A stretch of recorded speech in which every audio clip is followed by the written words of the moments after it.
સુરત શહેર ગુજરાતનું એક આર્થિક હબ છે અને ખાસ કરીને ડાયમંડ બિઝનેસમાં સુરત શહેર સમગ્ર વર્લ્ડમાં પ્રખ્યાત છે. સુરત શહેરના અલગ અલગ 20થી વધુ હીરાના વેપારીઓ સાથે ચીટિંગ કરીને ભાગી ગયેલા આરોપીઓ બાબતે તપાસ ચાલુ હતી. બનાવની હકીકત એવી છે કે મહંત ડાયમંડ એલએલપી અને રસેસ જ્વેલ્સ એલએલપી જે ઇન્ટરકનેક્ટેડ બે કંપનીઓ છે, બંને ભાગીદારો છે, કોમન ભાગીદારો છે બંને કંપનીના. આ લોકોએ સુરત શહેરના 20થી વધુ ડાયમંડના વેપારીઓ પાસેથી જ્વેલરીઝ બનાવવા માટે નેચરલ ડાયમંડના ઓર્ડર્સ એમની પાસે કરતા હતા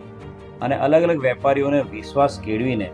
મહંત ડાયમંડ એલએલપી અને રસેસ જ્વેલ્સ એલએલપીએ આ વેપારીઓ પાસેથી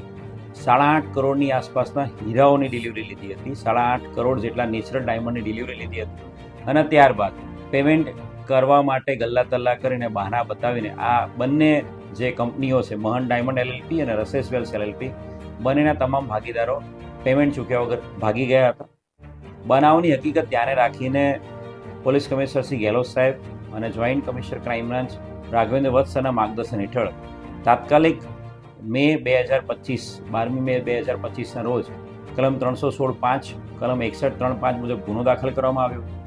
આ ગુનામાં અત્યાર સુધી 6 આરોપીની ધરપકડ કરી લેવામાં આવી છે અને મહંત ડાયમંડ એલએલપી અને રસેસ જ્વેલ્સ એલએલપીનો જે મુખ્ય ભાગીદાર રોનક ધોડિયા, આ વ્યક્તિ ઘણા લાંબા સમયથી છેલ્લા 6 મહિનાથી નાસ્તો ફરતો હતો અને સુરત શહેર ખાતે આ આરોપી સંતાયેલો હોવાની હકીકતના આધારે આ આરોપીને ગઈકાલે એની ધરપકડ કરવામાં આવી છે. આરોપીના પોલીસ રિમાન્ડ 2 દિવસના એના રિમાન્ડ પણ મેળવવામાં આવે છે અને હાલ આરોપીએ આ જે ડાયમંડની ડિલિવરી લીધેલી છે 8 કરોડ 20 લાખના ડાયમંડ, એની ડિલિવરી લીધા પછી આ ડાયમંડની એ લોકો કઈ જગ્યાએ ક્યાં વેચાણ કર્યું છે અથવા તો કોઈ જગ્યાએ એને સગે વગે કર્યા છે.